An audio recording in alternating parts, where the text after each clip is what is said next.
الحمد لله وكفى وسلام على عباده الذين اصطفى وبعد أعوذ بالله من الشيطان الرجيم بسم الله الرحمن الرحيم واذكر اسم ربك وتبتل إليه تبتيلا سبحان ربك رب العزة عما يصفون سلام على المرسلين والحمد لله رب العالمين اللهم صل على سيدنا محمد وعلى آل سيدنا محمد وبارك وسلم واذكر اسم ربك ذکر کر اپنے رب کے نام کا. رب کا نام کیا ہے؟ اللہ. یہ اسم ذات کہلاتا ہے. اسم جلالہ اللہ یہ اسم ذات کہلاتا ہے. یہ اسماء اس صفات سے متعلق ہیں، یہ ذات سے متعلق ہے.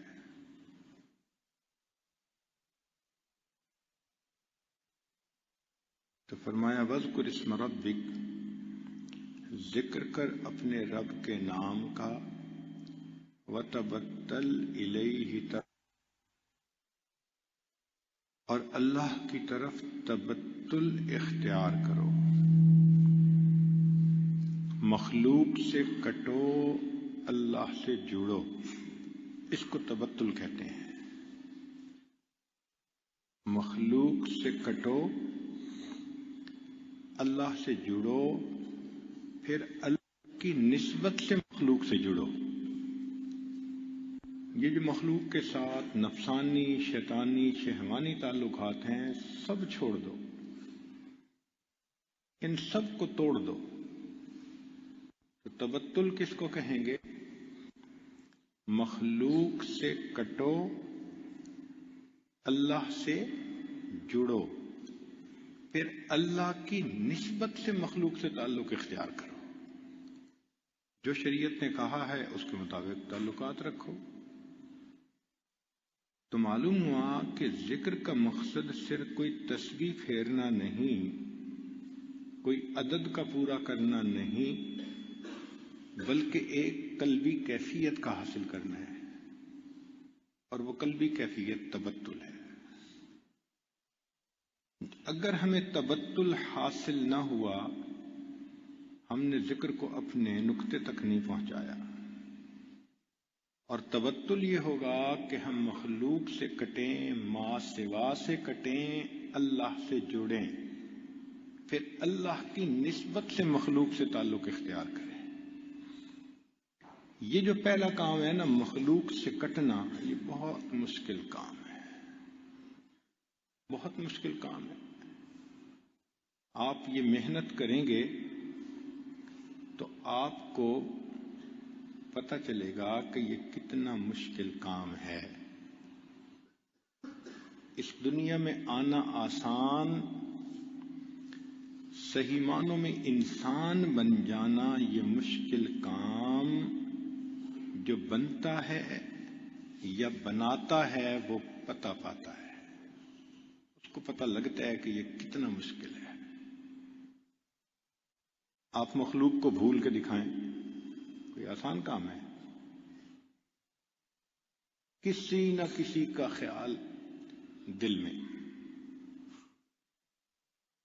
اس لیے ہر وقت کسی نہ کسی کا دھیان رہتا ہے. نماز میں ہو تو، تلاوت کرتے ہیں تو، آگے پیچھے بھی. تو جب دھیان ہی ہر وقت مخلوق کا رہتا ہے تو اس کا مطلب کہ مخلوق سے دل سے نکلی نہیں. تو مخلوق دل سے نکلے گی تو پھر اللہ کی محبت آئے گی نا، اللہ کا تعلق آئے گا. تو اس لیے ہمارے مشائخ کہتے ہیں کہ دل کو خالی کرو. اس دل کو خالی کرنے کے لیے کثرت سے ذکر کرنا پڑتا ہے. دل خالی نہیں ہوتا. نفسانی شیطانی وساوس رہتے ہی ہیں۔ اب طلباء کے لیے ایک نکتے کی بات کہ جب کوئی آدمی کتاب لکھتا ہے تو کتاب کے اختتام پر وہ بات کہتا ہے جو پوری کتاب کا لب لباب ہوتی ہے، نچوڑ ہوتی ہے، کریم ہوتی ہے، وہ آخر پہ بیان کرتا ہے۔ تقریر میں بھی یہی اور تحریر میں یہی۔ تقریر میں بھی تمہید باندھیں گے اور آخر پر وہ بات کریں گے جو مقصد ہوگی، اور تحریر میں بھی یہی مقصد ہے کہ پہلے مختلف باتیں کرتے کرتے آخر پر چند فکروں میں پوری بات کو سمیٹ دیا جاتا ہے۔ جب یہ اصول سامنے آیا تو اب ذرا غور کیجئے کہ قرآن مجید فرقان حمید جو اللہ کا کلام ہے، اس میں اللہ رب العزت نے سب سے آخر میں اپنے بندوں کو کیا پیغام دیا ہے، جو لب لباب ہے سارے قرآن مجید کا، وہ ہے قل اعوذ برب الناس ملک الناس الہ الناس من شر الوسواس الخناس۔ یعنی یہ جو شیطان کے وساوس سے بچنا ہے، یہ پورے قرآن مجید کی تعلیمات کا نچوڑ ہے، دو حرفی بات ہے۔ اور ہم نے محنت ہی نہیں کی شیطان کے وساوس سے بچنے والی۔ محنت کرتے تو شاید کچھ کیفیت حاصل بھی ہوتی، محنت ہی نہیں کی، نتیجہ کیا ہوتا ہے؟ قلب نازیبا حرکتوں سے باز نہیں آتا، آج اس میں پھنسا ہے، کل اس میں پھنسا ہے، آج اس کا دل پہ قبضہ ہے، کل اس کا دل پہ قبضہ ہے، ایک سے چھوٹتا ہے دوسرے میں، اس سے چھوٹتا ہے تیسرے میں، مخلوق کی محبتوں میں زندگی گزار بیٹھتا ہے۔ خالق سے جڑنا تو بڑی دور کی بات ہے نا، اس راستے پہ پہلا قدم ہی نہیں اٹھاتا۔ تو فرمایا مخلوق سے کٹو، اللہ سے جڑو، پھر اللہ کی نسبت سے مخلوق سے جڑو۔ چنانچہ قلب جب تک نازیبا حرکتوں سے باز نہ آئے، اس میں انوار کو جذب کرنے کی صلاحیت پیدا نہیں ہوتی۔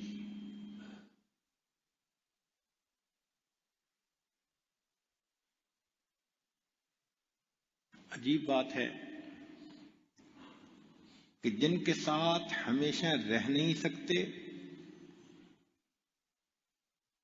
ان کے پیچھے بھاگتے پھرتے ہیں،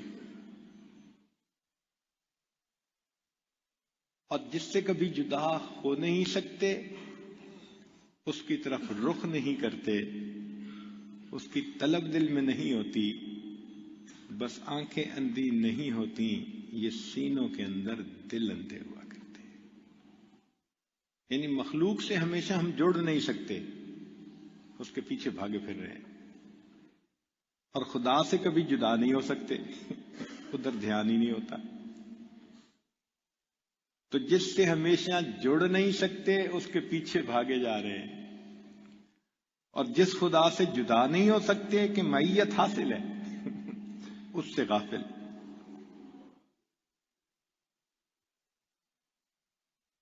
ہمارے مشائخ فرماتے ہیں کہ جو انسان ورد کرے، وظیفہ کرے، تو اس کے قلب پہ پھر شیطان کا قبضہ ختم ہو جاتا ہے، اس کو پھر ایمانی کیفیتیں حاصل ہوتی ہیں۔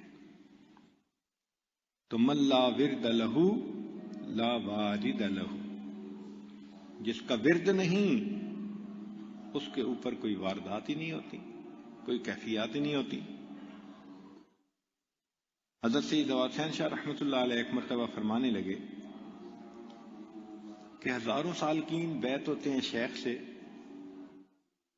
لیکن شیخ کو پتہ چل جاتا ہے کہ ان میں سے ذکر فکر کرنے والا کون ہے، تو ہم اپنے دل میں سمجھے کہ بھئی کشف ہوتا ہوگا۔ پھر حضرت نے بات کو کھولا، فرمایا کشف کوئی نہیں ہوتا، سمپل سی بات ہے کہ جو اوراد و وظائف کرے گا کیفیات یقیناً ہوں گی، اور جب کیفیات یقیناً ہوگی تو پیر اگر ہزاروں میل بھی دور ہوگا ڈھونڈ کے وہاں پہنچے گا کہ جی مجھے بتاؤ یہ کیا ہے۔ جس بندے کا نہ رابطہ نہ کوئی پوچھتا ہے، اس کا مطلب اوراد و وظائف سے فارغ ہے۔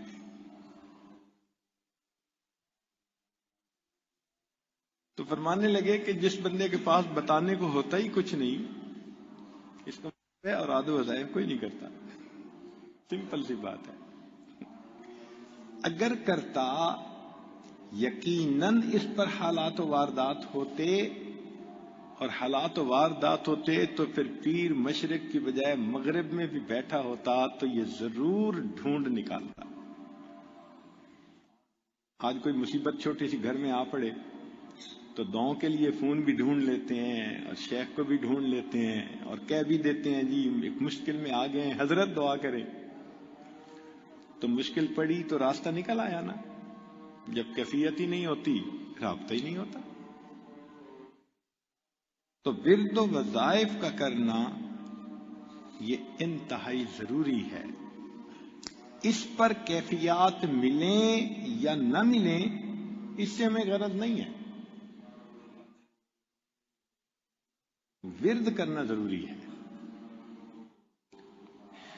اس امت کے ایک حکیم گزرے ہیں ابن عطا اللہ اسکندری رحمت اللہ علیہ۔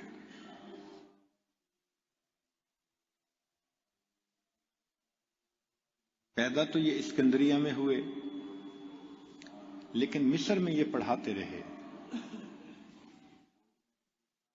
اور بڑے مشائخ کی صحبت میں وقت گزارا۔ انہوں نے عجیب حکمت بھری باتیں کہی ہیں۔ وہ فرماتے ہیں کہ ورد کا تیرا مولا تجھ سے طلبگار، ورد کا کہ تو ذکر کر، اس کا اللہ طلبگار ہے، چاہتا ہے، حکم دیا۔ وذکر اسم ربک، حکم ہے نا، امر ہے نا۔ تو فرماتے ہیں کہ ورد کا تیرا مولا تجھ سے طلبگار ہے، اور وارد کا تو اپنے مولا سے طلبگار ہے۔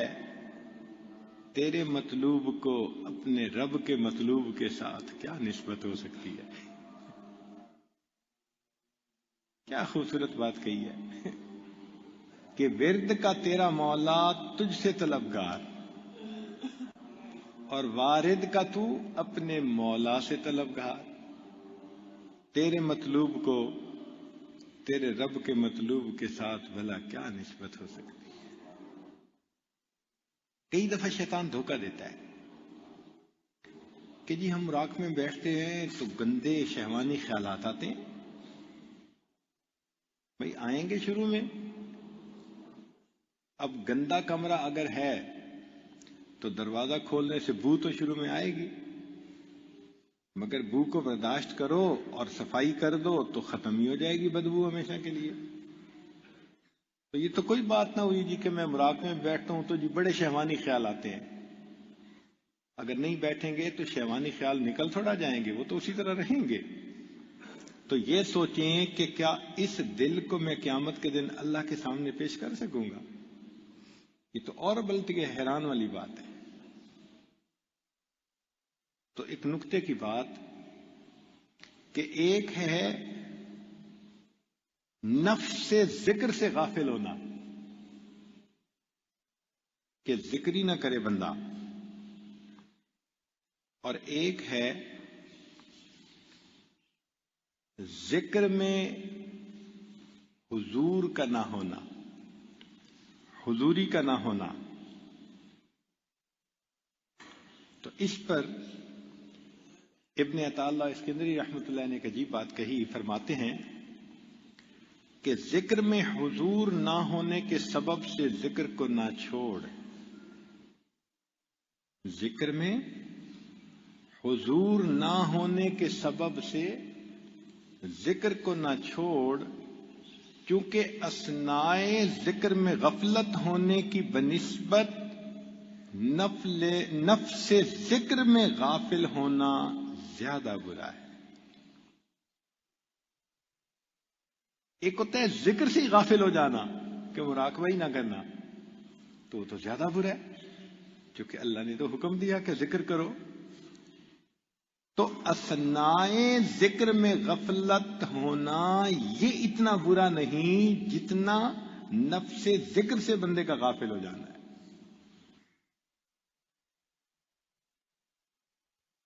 تو مراقبہ کرنا ہے، چاہے وساوس آئیں یا چاہے نہ آئیں۔ جب اس طرح انسان ذکر کرنے بیٹھ جاتا ہے، پھر اللہ رب العزت کی رحمت اس کی طرف متوجہ ہوتی ہے۔ بہرحال دل پر محنت کر کے دل سے ماں سوا کو نکالنا پڑتا ہے۔ یہ گن ہے نا جو مخلوق کی نفسانی محبتوں کا، یہ ختم کرنا پڑتا ہے۔ برتن میں دودھ لینا ہو تو پہلے اگر مٹی وغیرہ ہو تو دھونا پڑتا ہے۔ نجس برتن کو لے کے جائیں تو کوئی بھی عقل مند آدمی اس برتن کے اندر دودھ نہیں ڈالے گا، کہے گا صاف کرو۔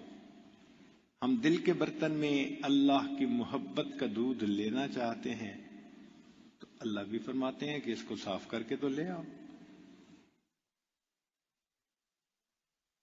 تو ہمارے مشائخ ذکر کی کثرت کرواتے ہیں تاکہ دل سے مخلوق کا تعلق ٹوٹ جائے اور اللہ کی محبت کا تعلق بندے کو نصیب ہو جائے۔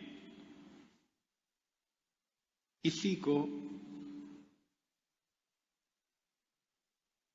حضرت خواجہ مجذوب رحمۃ اللہ علیہ نے کہا تھا، ہر تمنا دل سے رخصت ہو گئی، اب تو آ جا اب تو خلوت ہو گئی۔ ہر تمنا دل سے رخصت ہو گئی، اب تو آ جا اب تو خلوت ہو گئی۔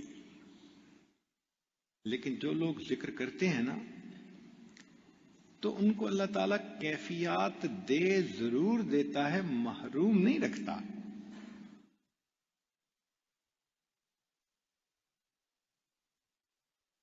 ہمارا پروردگار اس سے بلند اور برتر ہے۔ عجیب بات سنیے گا، ہمارا پروردگار اس سے بلند اور برتر ہے کہ بندہ تو عبادت کے ذریعے نقد کا معاملہ کرے اور اللہ اس کے اجر کو قیامت کے ادھار پر چھوڑ دے۔ یہ کیسے پاسبل ہے کہ بندہ تو عبادت کے ذریعے نقد کا معاملہ کر رہا ہے اور اللہ کے اچھا بھائی اس کا اجر جنت میں دوں گا ادھار سے ہی۔ اللہ تعالیٰ جنت میں بھی دیں گے، اس دنیا میں بھی عطا فرما دیتے ہیں۔ اور یہ جو ذکر سے سکون ملتا ہے، سکینہ نازل ہوتی ہے، دل منور ہوتا ہے، یہ وہی اجر ہے جو اسی دنیا میں مل جاتا ہے۔ سارا اجر اس دنیا میں مل ہی نہیں سکتا۔ اس کی وجہ کیا؟ کہ اللہ تعالیٰ انسان کو محدود عمل پہ بے حد و حساب اجر دینا چاہتا ہے۔ یہ دنیا اتنی چھوٹی کہ اس کو سمو ہی نہیں سکتی۔ اب ذرا غور کریں کہ جو سب سے آخری جنتی جنت میں داخل ہوگا اس کو اس زمین و آسمان سے 10 گنا بڑی جنت عطا کی جائے گی۔ تو آخری جنتی کو اتنی جنت ملی، تو جو جنتیوں کے سردار ہوں گے ان کی جنت کا کیا عالم ہوگا؟ تو معلوم ہوا کہ وہ چیزیں تو یہ دنیا اپنے اندر سما ہی نہیں سکتی، اس لیے آخرت ہی میں اس کا بدلہ مل سکتا تھا۔ دوسرا، ان چیزوں کی جو کیفیت ہے وہ کیفیت اس دنیا کے اندر استطاعت ہی نہیں کہ اپنے اندر سمو سکے۔ وہاں کی جو خادمہ ہے وہ انگلی نیچے کر دے تو سورج کی روشنی ماند پڑ جائے، مردے سے ہم کلامی کر لے تو مردہ زندہ ہو جائے، کھاری پانی میں تھوک ڈال دے تو کھاری پانی میٹھا ہو جائے۔ سبحان اللہ۔ تو اس دنیا کے اندر استعداد ہی نہیں کہ کمیت اور کیفیت کے اعتبار سے اس انعام کو اپنے اندر سمو سکے، اس لیے اللہ نے فرمایا میرے بندو کچھ نقد انعام دے دوں گا جو یہاں مل سکتا ہے، بقیہ کو میں قیامت کے دن کے ادار پہ چھوڑ دیتا ہوں۔ لیکن جو محنت کرتا ہے وہ اجر پاتا تو ضرور ہے۔ تو جب تک دل ماں سوا سے خالی نہ ہو جائے بندے کو چین نہیں آنا چاہیے۔ فرمایا فرق قلبک من الاغیار، فرق قلبک من الاغیار یملأہ بالمعارف والاسرار۔ تو اپنے دل کو جب اغیار سے خالی کر لے گا اللہ اس دل کو معارف اور اسرار سے پر فرما دے گا۔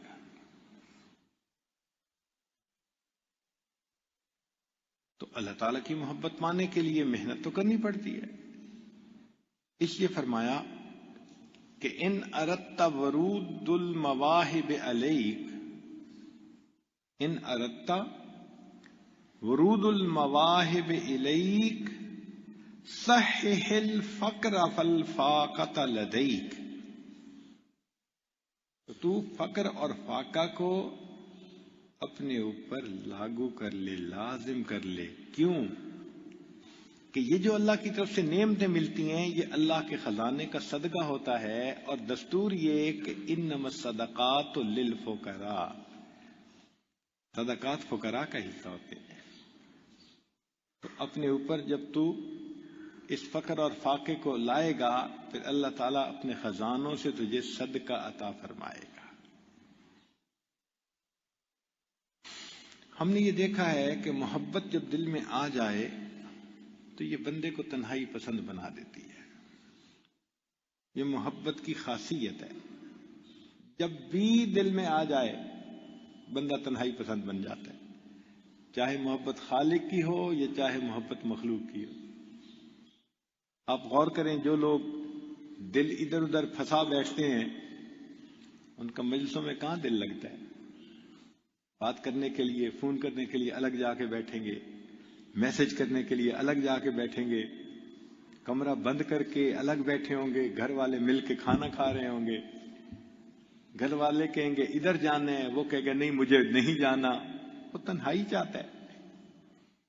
تو محبت انسان کو تنہائی پسند بنا دیتی، اور اس کی دلیل اللہ کے پیارے حبیب صلی اللہ علیہ وسلم جب اظہار نبوت ہونا تھا تو اس سے پہلے تنہائی کو پسند فرماتے تھے۔ چنانچہ بخاری شریف میں ہے ان عائشہ انہا قالت اول ما بدأ به رسول اللہ صلی اللہ علیہ وسلم من الوحی الرؤیا الصالحہ فی النوم فکان لا یرا رؤیا الا جاءت مثل فلق الصبح ثم حبب الیہ الخلاء۔ پھر اللہ کے حبیب صلی اللہ علیہ وسلم کو تنہائی اچھی لگنے لگ گئی۔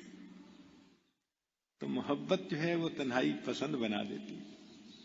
چنانچہ اللہ کے حبیب صلی اللہ علیہ وسلم ایک ایک ہفتے کا کھانا لے کے تشریف لے جاتے تھے اور غار حرا کے اندر اپنا وقت گزارتے تھے۔ اب ذرا غور کریں، اس وقت تو نماز نہیں تھی، اس وقت تو قرآن نہیں اترا تھا، تو جب نہ تلاوت تھی نہ نماز تھی تو پھر کرتے کیا تھے؟ اللہ تعالیٰ کی یاد ہی تھی، ذکر ہی تھا۔ تو معلوم ہوا کہ جب محبت آتی ہے تو انسان کو اللہ کی یاد کے لیے تنہائی میں بیٹھنے پہ مجبور کر دیتی ہے، بندہ رہ ہی نہیں سکتا اس کے بغیر۔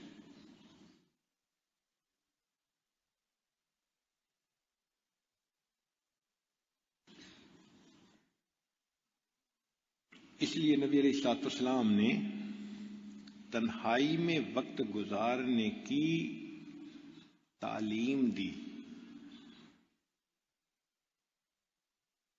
طلباء متوجہ ہوں، تنہائی میں وقت گزارنے کی تعلیم دی۔ وہ کیسے؟ یہ رمضان مبارک میں جو اعتکاف ہوتا ہے یہ کیا چیز تھی؟ تنہائی میں وقت گزارنا۔ حدیث پاک میں آتا ہے کہ مسجد نبوی میں نبی اسلام کے لیے خیمہ لگایا جاتا تھا، تو نبی علیہ الصلوۃ والسلام نے پہلا عشرہ شب قدر کو تلاش کرنے کے لیے اس خیمے میں گزارا،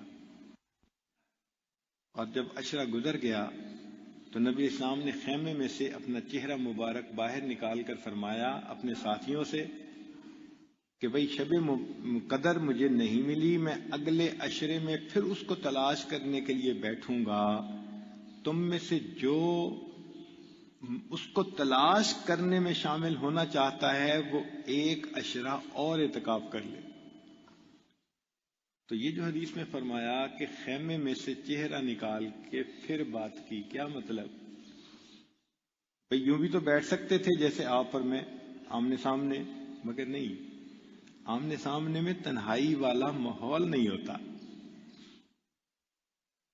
اللہ کے حبیب صلی اللہ علیہ وسلم نے خیمہ لگوایا، اسی لیے جب لوگ اعتکاف میں بیٹھتے ہیں تو چھوٹے چھوٹے چادر کے گھر نہیں بنا دیے جاتے؟ کیا ضرورت تھی گھر بنانے کی؟ اصل مقصد یہی تھا کہ تنہائی نصیب ہو جائے۔ تنہائی جب ہوتی ہے تو پھر اللہ تعالیٰ کے ذکر میں بندے کو یکسوئی ہو جاتی ہے۔ چنانچہ قصر عارفاں بخارا شریف میں ہے، حضرت خواجہ بہاؤالدین نقشبند بخاری رحمۃ اللہ علیہ کی جگہ دیکھنے کا اللہ نے موقع دیا۔ چھوٹے چھوٹے کمرے بنے ہوئے تھے، ایک مصلی کی جگہ، بس وہیں پہ سالک نماز بھی پڑھتا تھا، سجدے بھی کرتا تھا، نیند آتی تھی تو وہیں لیٹ بھی جاتا تھا مصلی کی جگہ پہ۔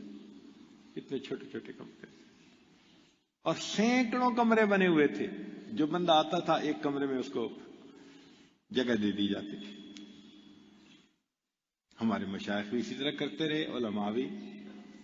تعلم دیوبند میں جائیں تو جس کو ہم چھتا کی مسجد کہتے ہیں، اس کے دائیں طرف ایک چھوٹا سا کمرہ بنا ہوا ہے جو حاجی عابد حسین رحمۃ اللہ علیہ کا تھا، اور دوسری طرف چھوٹا سا کمرہ ایک بنا ہوا ہے جو حضرت نانوتوی رحمۃ اللہ علیہ کا تھا۔ یہ چھوٹے چھوٹے کمرے کیوں تھے؟ وہ تنہائی میں وقت گزارنے کے لیے، کیونکہ جب تک انسان تنہائی میں اپنے محبوب کے ساتھ وقت نہ گزارے، محبت دل میں رچ بس نہیں سکتی۔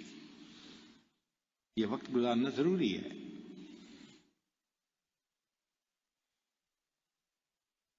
یہ محنت کیے بغیر گزارا نہیں۔ اب ایک بات توجہ سے سنیے، حضرت حاجی امداد اللہ ماجد مکی رحمۃ اللہ علیہ مکہ مکرمہ میں تھے، تو حضرت کے متعلقین متوسلین مکہ مکرمہ میں ان کے ساتھ تھے۔ تو ایک عالم تھے، استاد حدیث بھی تھے، اور حکمت بھی جانتے تھے، نسخہ بھی لکھتے تھے۔ وہ حضرت کی خدمت میں 2 سال حرم میں رہے۔ حرم کی برکتیں، شیخ کی موجودگی، اور مہینے کی بات نہیں، 2 سال کا وقت گزر گیا۔ ایک دن حاجی صاحب نے بلایا اور بلا کے کہا کہ حکیم صاحب، میں کوئی آپ کے اندر فائدہ نہیں محسوس کر رہا۔ حیرت ہوتی ہے نا کہ مرکز تجلیات سامنے ہے، بیت اللہ شریف، جس پر تجلیات ذاتیہ کا ہر لمحہ ورود ہوتا ہے، وہ سامنے ہے۔ بتایا گیا کہ 120 رحمتیں ہر وقت نازل ہو رہی ہوتی ہیں۔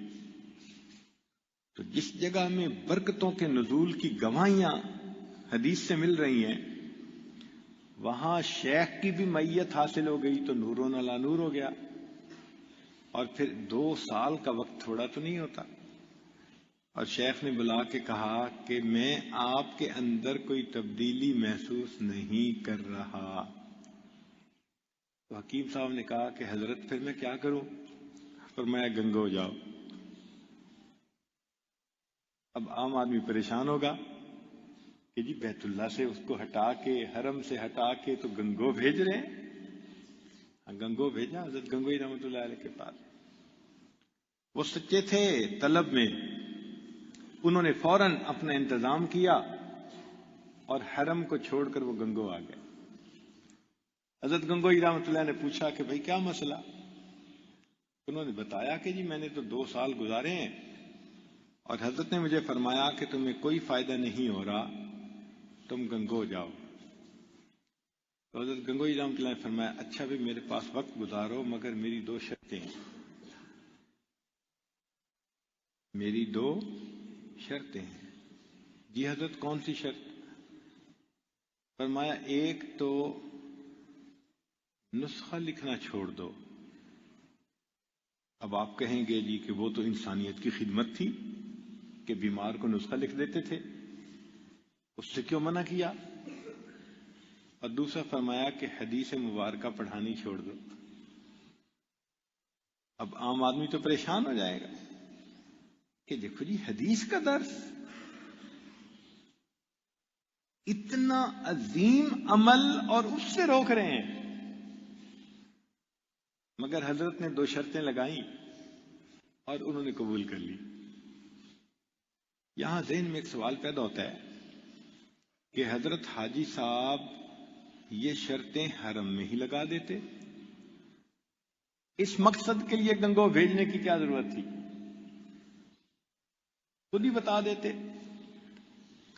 مگر وہ حکیم تھے، دانا تھے، وہ سمجھتے تھے کہ میں عرف میں جو حدیث کا ایک فن ہے، علم ہے، اس میں ماہر تو نہیں ہوں، تو میں اگر ان کو حدیث کے درس سے منع کروں گا یا حکمت میں نہیں جانتا اس سے منع کروں گا تو یہ بند تو کر دیں گے، وسوسہ رہ جائے گا کہ شیخ نے منع اس لیے کیا کہ ان کو اس کی اہمیت کا اندازہ ہی نہیں ہے۔ کیا پتہ ان کو حدیث کا کیا مقام ہے، کیا پتہ حکمت کی اہمیت کیا ہے، تو یہ کھٹکا دل میں رہ جاتا اور فائدہ پھر نہ ہوتا۔ تو حضرت مہاجر مکی رحمۃ اللہ نے ان کو فرمایا کہ جاؤ بھائی گنگو جاؤ۔ کیوں؟ کہ حضرت گنگوئی رحمۃ اللہ حدیث بھی پڑھاتے تھے، نسخہ بھی لکھتے تھے، تو چونکہ دونوں فنون کے اندر، علوم کے اندر ان کو اللہ نے ید طولا دیا ہوا تھا، اب ان کی زبان سے جب منع کیا گیا تو دل کو شرح صدر حاصل ہو گیا کہ ہاں میرے لیے یہی بہتر ہے کہ میں چھوڑ دوں۔ چنانچہ حضرت گنگوئی رحمۃ اللہ کے کہنے پہ انہوں نے دونوں کام چھوڑ دیے۔ 1 سال بھی نہیں گزرا تھا، چند مہینے انہوں نے گزارے، اللہ نے چند مہینے میں ان کے دل کو منور فرما دیا۔ پھر واپس حرم گئے اور پھر دونوں کام کرنے شروع کر دیے۔ مگر کام کا معیار جو اب تھا وہ کام کا معیار پہلے نہیں تھا۔ بھئی مریض کو کہہ نہیں دیتے ٹھنڈا پانی نہ پیو، چاول نہ کھاؤ، دودھ نہ پیو۔ اب کوئی کہے دیکھو جی حلال کو کہتے ہیں کہ منع کر رہے ہیں۔ بھئی حلال تو ہے اور فائدے کی چیز بھی ہے دودھ، لیکن اس مریض کو یہ نقصان دے رہا ہے، فائدہ نہیں دے رہا، بلغم پیدا کر رہا ہے اس کے اندر۔ تو اسی طرح جو حاذق طبیب ہوتے ہیں وہ بندے کی کیفیت کو دیکھ کے کبھی کبھی پابندیاں لگا دیتے۔ مثلا ہمارے مشائخ کے پاس جب کوئی ذکر سیکھنے آتا تھا تو وہ فرماتے تھے کہ بھائی بزرگوں نے چند مجاہدے بتائے ہیں، قلت طعام، قلت منام، فرماتے تھے کہ ان مجاہدوں کو آج کے دور میں کرنے کی ضرورت نہیں ہے۔ نارمل کھاؤ، نارمل نیند پوری کرو، صرف ایک مجاہدہ کرو۔ کون سا؟ ہمیں قلت کلام والا، باتیں نہ کرو، لوگوں سے زیادہ نہ ملو، محفلوں میں مت بیٹھو، بس بات کرنی کم کر دو۔ چنانچہ حضرت اقدس تھانوی رحمۃ اللہ علیہ کی صحبت میں جب کوئی آتا تھا تو وہ شرط لگاتے تھے کہ 40 دن تم نے بات نہیں کرنی، بس اتنی اجازت تھی کہ آنے والے کو السلام علیکم اگر وہ کہہ دیتا تو وعلیکم السلام کہنے کا اختیار تھا، اس سے آگے کسی بات کا جواب نہیں۔ چنانچہ لوگ وہاں وقت گزارتے تھے۔ حضرت مجدور رحمۃ اللہ جب آئے اور حضرت نے فرمایا کہ تم نے یہاں رہنا ہے تو صرف سلام کا جواب دینا ہے، بات نہیں کرنی، تو اب ان سے ہر بندہ بات کرنا چاہتا، پوچھتا، تنگ ہوئے تو انہوں نے ایک گتا لیا اور اس کے اوپر لکھا خاموش، گلے میں لٹکا لیا۔ کوئی سلام کرتا تو وعلیکم السلام کہہ دیتے، کوئی بات پوچھنا چاہتا تو اشارہ کر دیتے۔ حضرت نے فرمایا 40 دن تم نے بات نہیں کرنی۔ 40 دن کے بعد اللہ نے ایسی ان کی زبان کھولی، سبحان اللہ، کہ ان کے اشعار معرفت سے بھرے ہوئے ہوتے تھے۔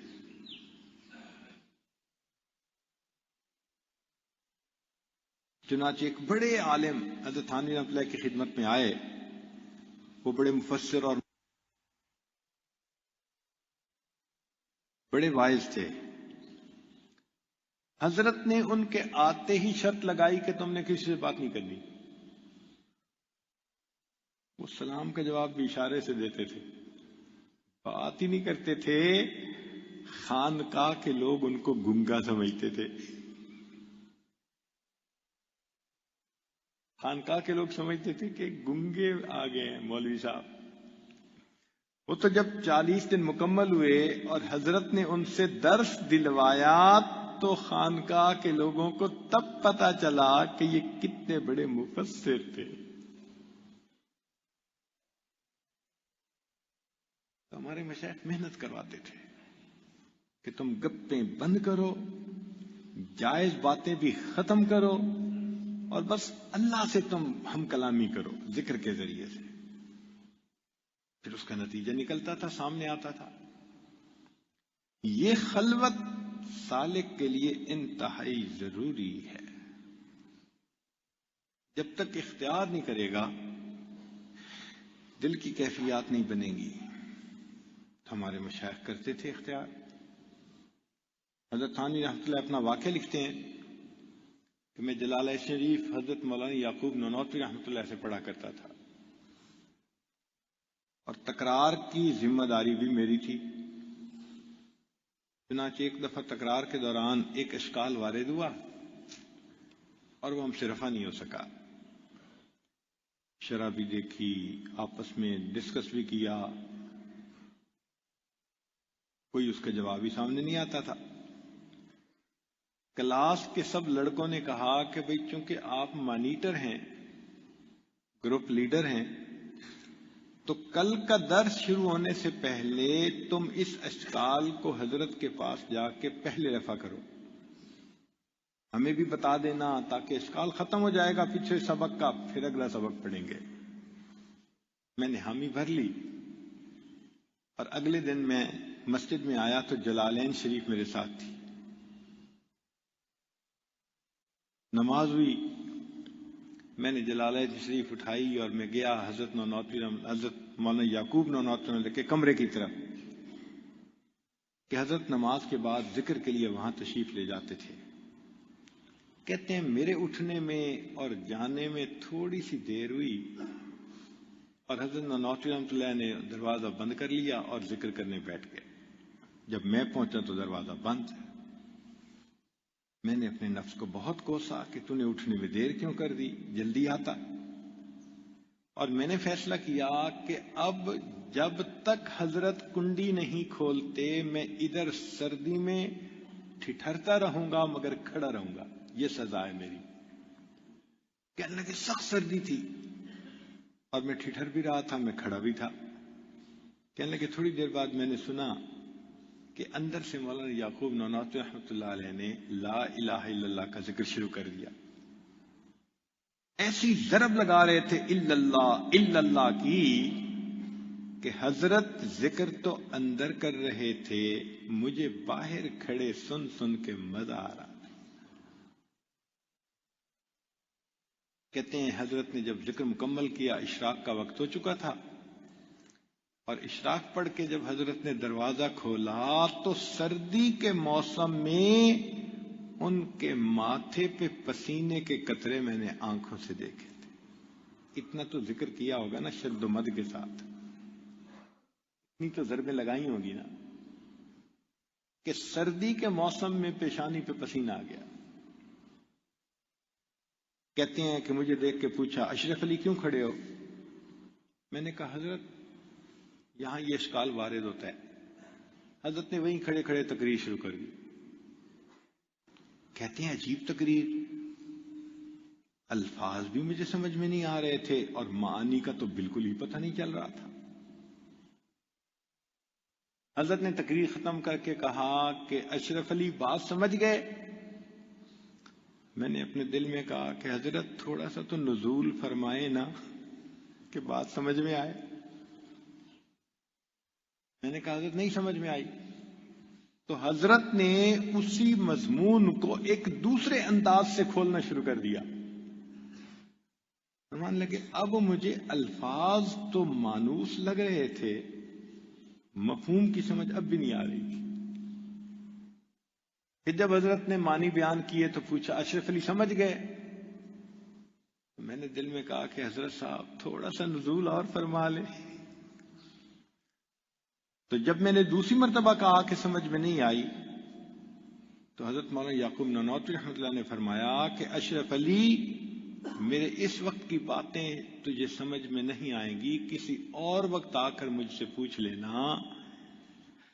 ہمارے مشائخ اللہ کا جب ذکر کرتے تھے تو معیت اللہ کی وہ کیفیت ہوتی تھی کہ ایسے معرفت کی باتیں کرتے تھے کہ علماء کے لیے سمجھنا بھی مشکل ہو جاتا، بلکہ یہ یکسوئی تو ایسی ہو جاتی تھی نبی علیہ الصلوۃ والسلام میں کہ کئی مرتبہ پہچانتے بھی کسی کو نہیں تھے۔ چنانچہ حدیث پاک میں ہے نا کہ نبی علیہ الصلوۃ والسلام نے ایک مرتبہ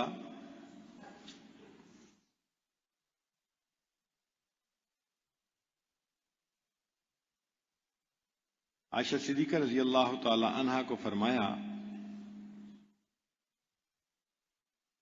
کہ عائشہ من انت، تو کون ہے؟ جواب دیا عائشہ۔ پوچھا من عائشہ؟ کہا کہ بنت صدیق ابو بکر۔ من ابو بکر؟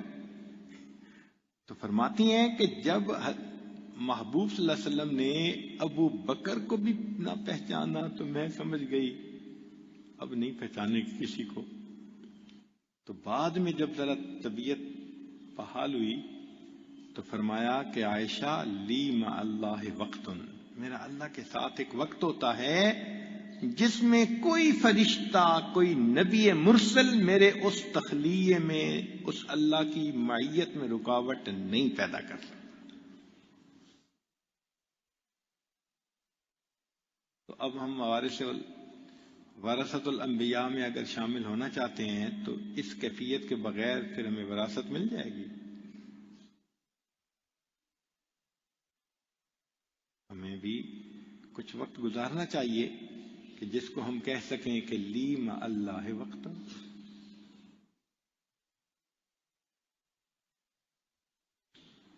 تو کچھ نہ کچھ وقت تنہائی میں، تخلیہ میں، اوراد و وظائف میں گزارنا یہ انتہائی ضروری ہے۔ اس ذکر کو سیکھ کے اگر نہیں کریں گے تو ہمیں علم کا نور نفع دینے والا حاصل نہیں ہوگا۔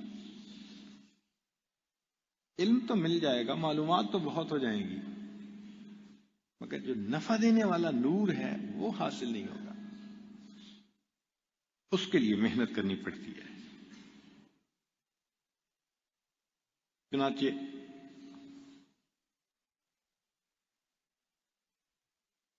جب انسان اعمال کرتا ہے تو پھر شیطان اس پہ حملے کرتا ہے جو بدبخت ہمارا دشمن.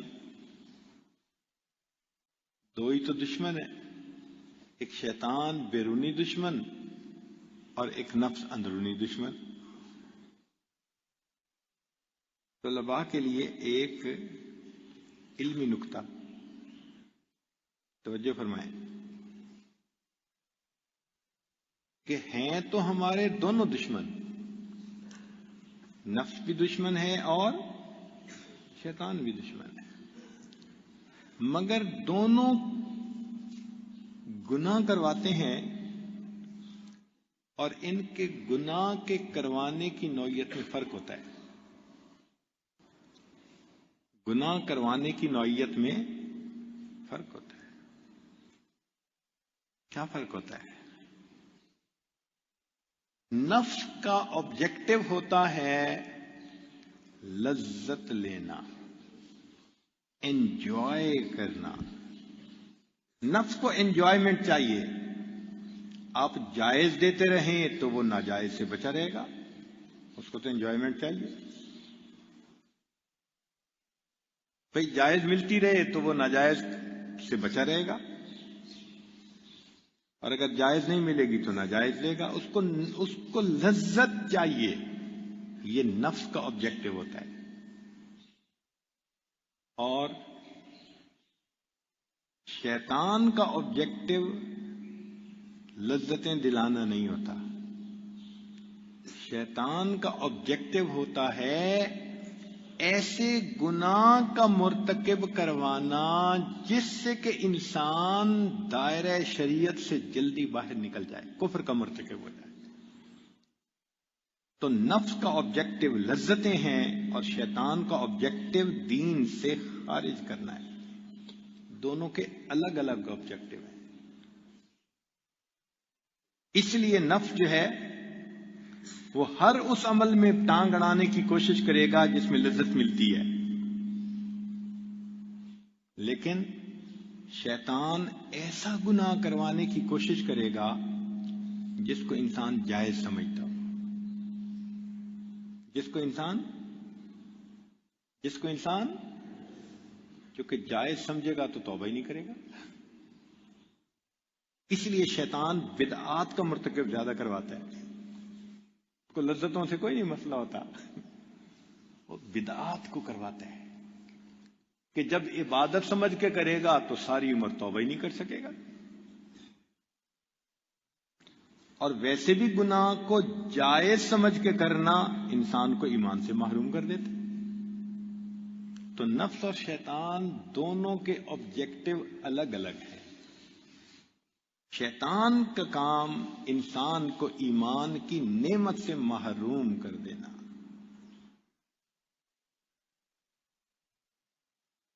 اس لیے جو کافر ہو جاتے ہیں تو شیطان ان کو پھر کوئی حسن نہیں ڈالتا. کسی نے ایک مرتبہ کوشچن پوچھا کسی بزرگ سے کہ حضرت یہ ایمان والوں کے دل میں اتنے وسوسے کیوں آتے ہیں؟ ان کا بھائی یہ بتاؤ خالی مکان میں کوئی چور ڈاکو ڈاکہ مارتا ہے؟ اس نے کہا نہیں، ڈاکہ تو مارے گا جہاں خزانہ ہوگا. اس نے کہا اس طرح جس کے دل میں ایمان کا خزانہ ہوگا تو شیطان ڈاکو بھی تو وہیں ڈاکہ مارے گا نا.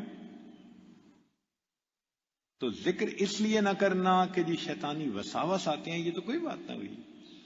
بیٹھنا چاہیے.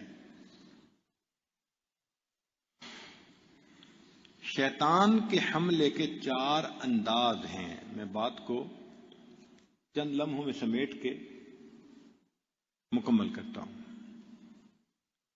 شیطان کی گناہ کروانے کے 4 انداز ہیں. پہلا انداز گناہ کو جائز بنا کر کروانا. وہ جی چہرے کا تو پردہ ہے ہی نہیں. جو بے پردہ عورتیں ہوتی ہیں نا وہ اکثر یہ کہیں گی جی چہرے کا تو پردہ ہے ہی نہیں. یعنی گناہ کروایا جائز بنا کر. ایک صاحب پوچھنے لگے جی فرض پہ سزا ملتی ہے نا یا واجب پہ، سنت پہ تو نہیں نہ ملے گی؟ اب دیکھیں سنت کو چھوڑ رہا ہے لیکن جائز سمجھتے. تو شیطان کا پہلا وار ہوتا ہے کہ گناہ کروانا ہلکا بنا کر، کوئی گل ہی نہیں جی، جی آج کون بچا ہوا ہے بد نظری سے، جی آج کے دور میں اوریانی ہی اتنی ہے، انسان کیا کرے، جی رشوت کے بغیر آج گزارے ہی نہیں. تو گناہ کیا مگر جائز سمجھ کر. چنانچہ آج کے دور میں اس بدبخت شیطان نے گناہوں کے نام بدل دیے ہیں تاکہ وہ جو ایک نفرت آتی تھی نا دل میں ان اعمال کی، وہ نفرت ختم ہو جائے. مثال کے طور پر غیبت سن کے دل نفرت کرتا تھا، اس نے اس کا نام گپ شپ رکھ دیا. جھوٹ سن کے طبیعت کے اندر نفرت آتی تھی، اس نے اس کا نام آج کل بہانہ بنا لیا. بیوی کہتی ہے میں نے خامن کے سامنے بہانہ بنا لیا، بیٹی کہتی ہے میں نے ابو کے سامنے بہانہ بنا لیا. وہ بہانہ کیا جھوٹ ہے؟ تو نام بدل دیا. چنانچہ بدحالی کا نام رکھ دیا روشن خیالی.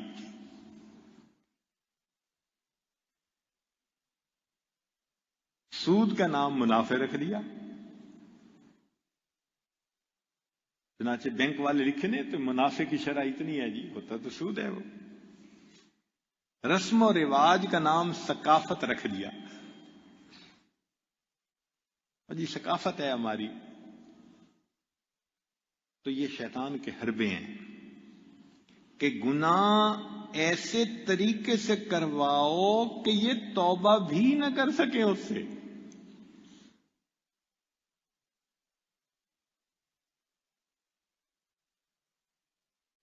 کئی مرتبہ انسان شیطان کی اس بات کو قبول نہیں کرتا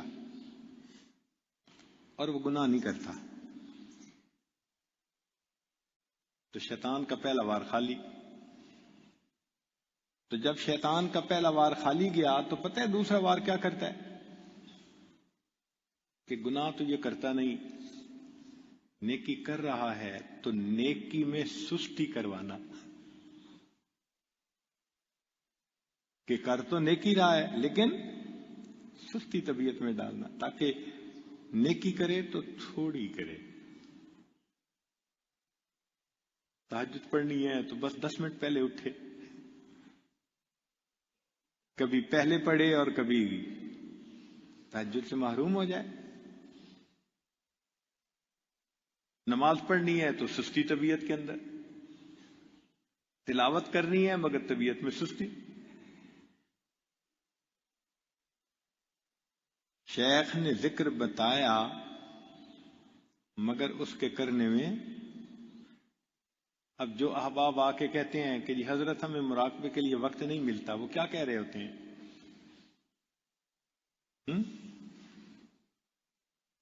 کہ ہمیں کرنے کا وقت نہیں ملتا، یعنی ہم نے ذکر کرنے میں سستی کی.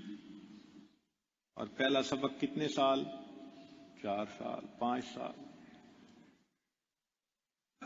بھئی اگر کوئی بچہ 5 سال ایک ہی کلاس میں رہیں اسے فیل کہیں گے یا پاس کہیں گے؟ بتائیں.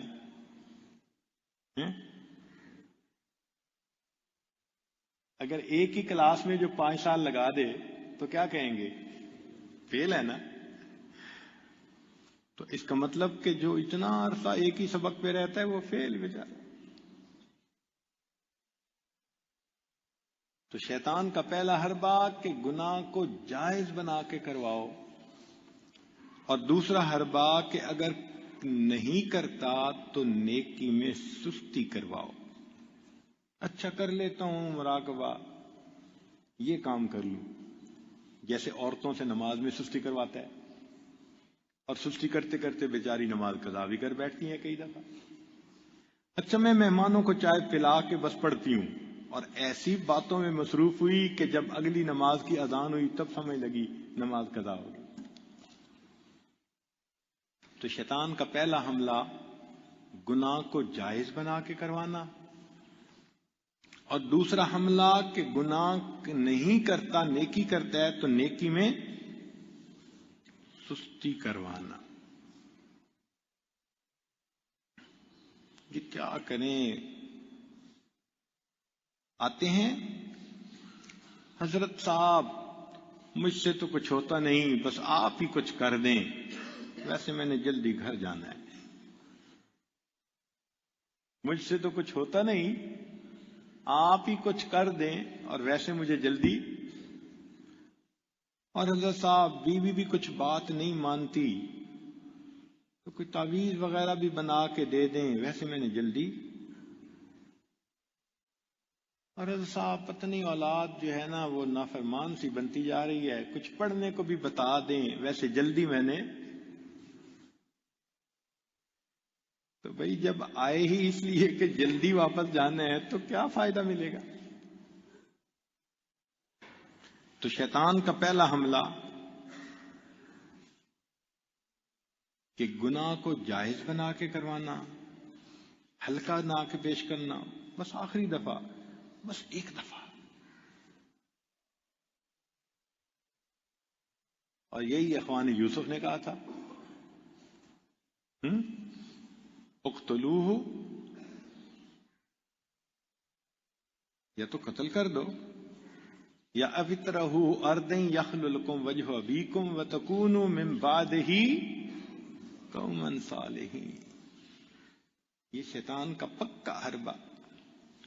تو پہلا حربہ گناہ کو ہلکا بنا کے پیش کرنا، دوسرا حربہ نیکی اگر کرتا ہے تو نیکی میں سستی کروانا، اور اگر تیسرا حربہ ہے تو وہ نیکی کے دوران ریا کروانا. چنانچہ قیامت کے دن سب سے پہلے جو عذاب ہوگا نہ قاتل کو ہوگا، نہ زانی کو ہوگا، نہ شرابی کو ہوگا. حالانکہ تینوں کبیرہ گناہ ہیں. سب سے پہلے قیامت کے دن عذاب کس کو ہوگا؟ عالم کو، سخی کو، مجاہد کو. تینوں عبادتیں ہیں. علم حاصل کرنا بھی عبادت، سخاوت بھی عبادت، اور جہاد کرنا بھی عبادت. مگر ان تینوں نے یہ عبادت کی ہوگی ریا کی وجہ سے، جس وجہ سے قیامت کے دن سب سے پہلے ان کو اوندا جہنم میں ڈالے.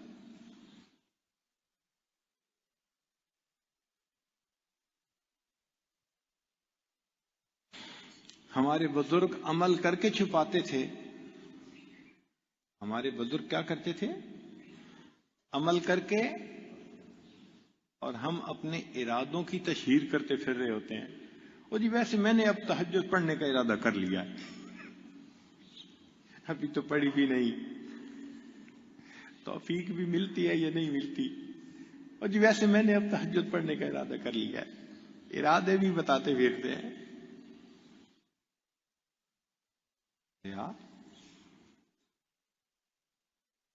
ویسے مولانا جب میں تیسری دفعہ حج پہ گیا نا تو ایسا ہوا تھا.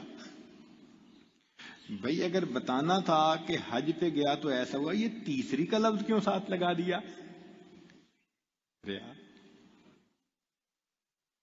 لوگوں کو پتہ چلے میں کون ہوں، لوگ میری عظمت کو مانے کہ میں الحاج ہوں. ریاکاری.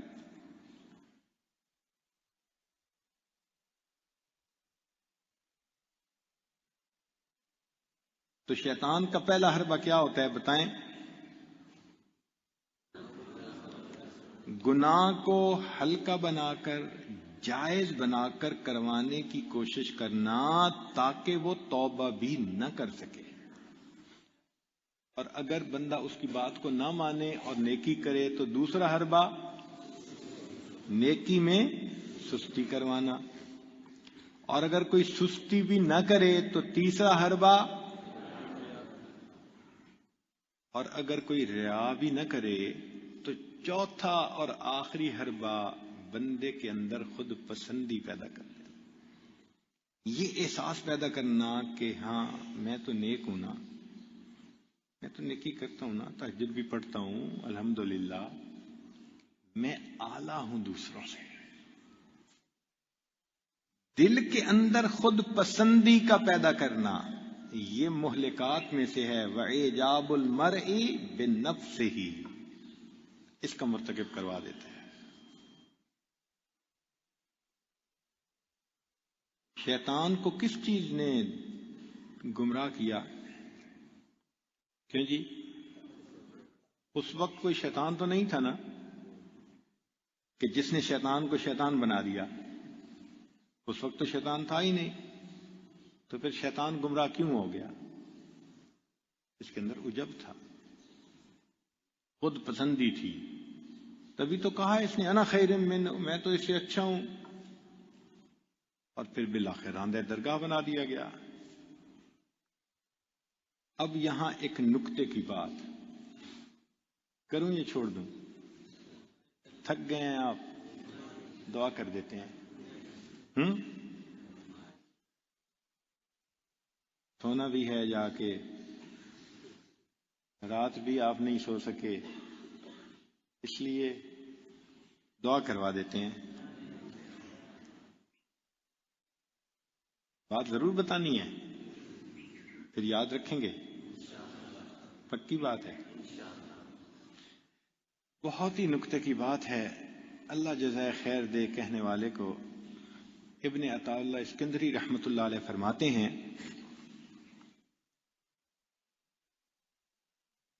کہ انت الی حلمہ اذا اطعتہ،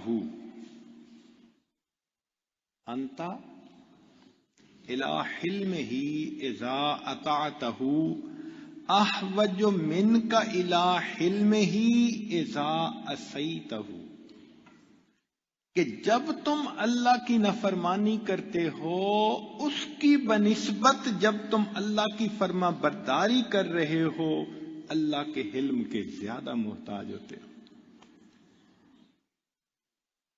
عجیب بات کہی ہے. وجہ کیا ہے کہ جب گناہ کر رہے ہوتے ہو تو احساس ندامت تو ہوتا ہی ہے نا، اور جب نیکی کر رہے ہیں اس وقت احساس تو ندامت تو ہے ہی نہیں. تو اب اللہ کے حلم کی ہمیں زیادہ ضرورت ہے. تو معلوم یہ ہوا کہ جو بندہ گناہوں سے بھی بچے، سستی بھی نہ کرے، ریا بھی نہ کرے، خود پسندی بھی اپنے اندر پیدا نہ کرے، تو پھر کیا کرے؟ وہ اپنے رب سے ڈرے. اللہ تو نے نیکی کی توفیق دی، اب میں تیرے حلم کا زیادہ محتاج ہوں. گناہ کرنے کی بنسبت نیکی کرتے ہوئے اللہ کے حلم کا انسان زیادہ محتاج ہوتا ہے. یہ وہ کیفیت تھی جو ہمارے مشائخ کو رلایا کرتی تھی. نیکی کرتے تھے پھر روتے تھے، کاش میری ماں نے مجھے جنا ہی نہ ہوتا، کاش میں کوئی درخت کا پتا ہوتا، گھاس کا تنکا ہوتا، اے کاش میں کسی مومن کے بدن کا بال ہوتا. وہ سمجھتے تھے. تو فرمایا انت الی حلمہ اذا اطعتہ احوج منک الی حلمہ اذا عصیتہ. تو جب نیکی کرنے والے بھی اللہ کے حلم کے محتاج ہیں تو عزیز دوستو ہم تو گناہ کرنے والے ہیں.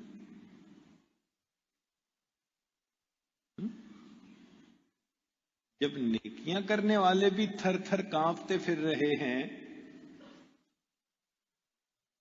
تو پھر گناہ کرنے والوں کو کتنا کانپنے کی ضرورت ہے.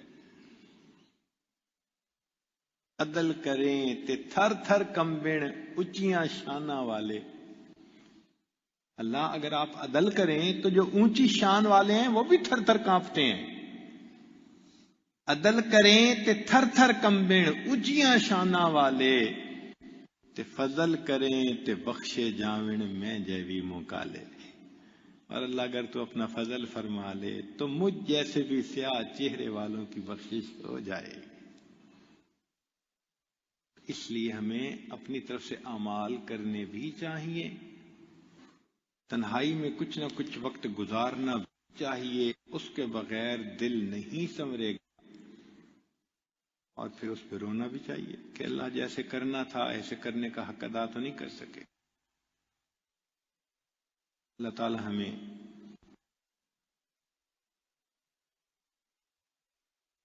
کی محنت کرنے کی توفیق فرمائے۔ وآخر دعوانا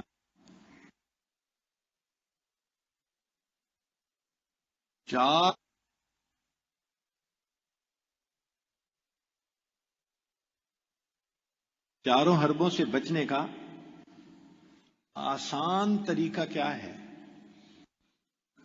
آسان طریقہ ہے کہ اپنے بڑوں کے زیر سایہ زندگی گزارے، اپنے بڑوں کے زیر سایہ زندگی گزارے، سب سے آسان طریقہ۔ ہم ایک مرتبہ ایک جزیرے میں گئے تو ایک صاحب کہنے لگے کہ حضرت میں آپ کو ایک پودا دکھاؤں کہ جس میں سے الائچی نکلتی ہے۔ آپ نے الائچی کھائی ہوگی نا، منہ میں ڈالو تو بڑی خوشبو آتی ہے، کھانے میں ڈالو تو خوشبو آتی ہے، حلوہ بناتے ہوئے ڈالتے ہیں، کھیر میں ڈالتے ہیں، سویٹ ڈش میں ڈالتے ہیں، کئی مرتبہ بہت ہی یعنی اس میں سے خوشبو آتی ہے۔ ہم نے کہا ضرور، وہ ہم ایک جگہ لے گئے تو ہم نے وہاں سینکڑوں پودے دیکھے، مگر وہ پودے پتہ کیسے تھے؟ ان کا نام تھا شیڈو پلانٹ۔ شیڈو کہتے ہیں سائے کو، اور پلانٹ کہتے ہیں پودے کو۔ تو وہ کہنے لگے کہ حضرت ایک درخت ہوتا ہے اونچا، 30-40 فٹ اونچا، اس کا سایہ جہاں پڑتا ہے اس سائے میں یہ پودا اگتا ہے۔ ہم نے دیکھا کہ ایک جگہ درخت کی ٹہنیاں نہیں تھیں تو دھوپ پڑتی تھی، تو پودے کے جتنے پتوں پہ دھوپ پڑتی تھی سب پتے جل گئے تھے۔ ان کا یہ پودا سائے میں ہی ہو سکتا ہے، یہ براہ راست سورج کی دھوپ کو برداشت ہی نہیں کر سکتا، اس لیے اس کا نام کیا ہے؟ Shadow plant. اور پھر یہ نہیں ہے کہ پودے کے اوپر الائچی لگتی ہے،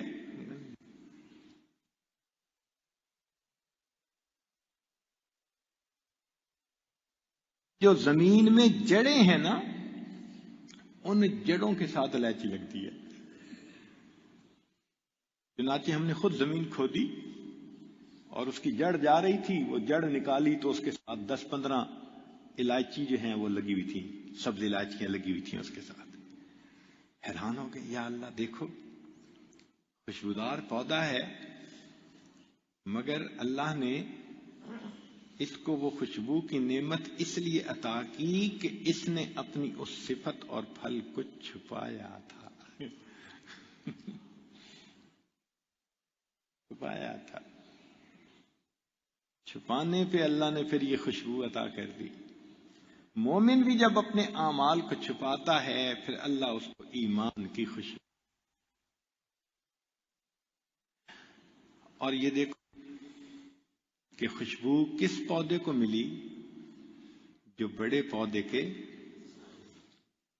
تو جس طرح شیڈو پلانٹ بڑے درخت کے سائے میں رہ کے خوشبو پاتا ہے، سالک بھی اپنے بڑوں کے زیر سایہ زندگی گزار کر پھر خوشبو پایا کرتا۔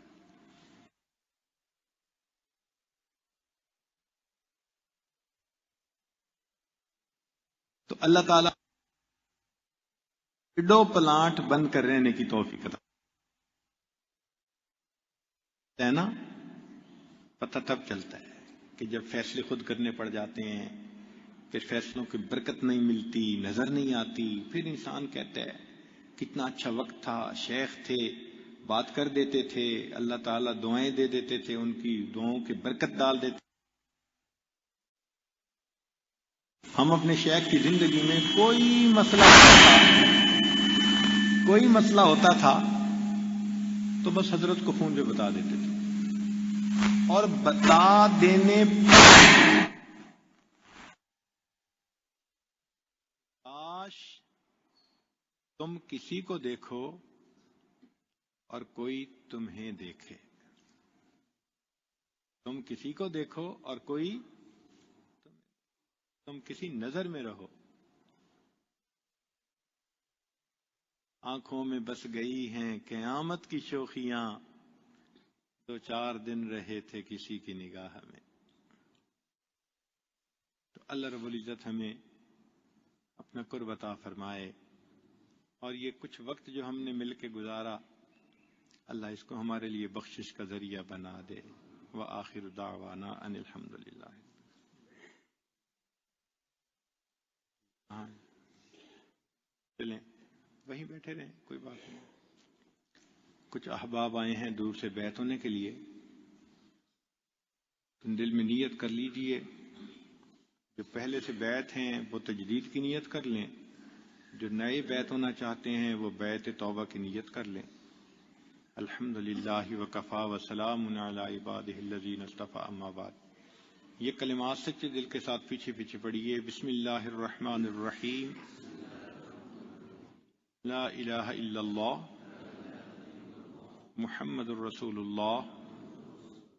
آمنت باللہ وملائکتہ وکتبہ ورسلہ والیوم الآخر والقدر خیرہ وشرہ من اللہ تعالی والبعث بعد الموت.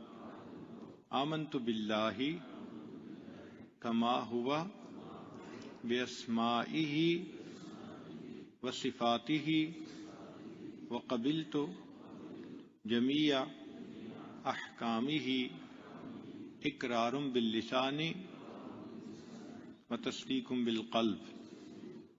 اشہد ان لا الہ الا اللہ واشہد ان محمدا عبدہ ورسولہ. استغفر اللہ ربی من کل ذنب واتوب الیہ برحمتک یا ارحم الراحمین. بس ان کلمات کو پڑھنے سے آپ بیعت ہو چکے ہیں. چند معمولات سن لیجئے. 100 مرتبہ استغفار صبح شام، 100 مرتبہ درود شریف، روزانہ قرآن مجید کی تلاوت کرنا، چلتے پھرتے لیٹے بیٹھے ہر وقت دل میں اللہ کا دھیان رکھنا، اور 5ویں چیز ہے ذکر قلبی یعنی مراقبہ کرنا. انشاءاللہ ان اعمال کو باقاعدگی سے کریں گے تو اللہ تعالیٰ دل کو منور فرمائیں گے. دعا سے پہلے تھوڑی دیر کے لیے مراقبہ کر لیجئے. آنکھوں کو بند کر لیجئے، سر کو جھکا لیجئے.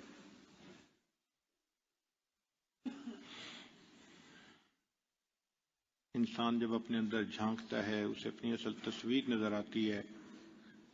اپنے من کے دریچے کو کھولیے، اپنی اصل تصویر کو دیکھیے.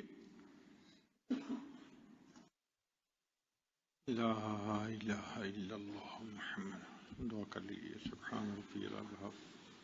اللہم صلی علی سیدنا محمد وعلی آل سیدنا محمد وبارک. ربنا ظلمنا انفسنا وان لم تغفر لنا وترحمنا لنكونن من الخاسرين.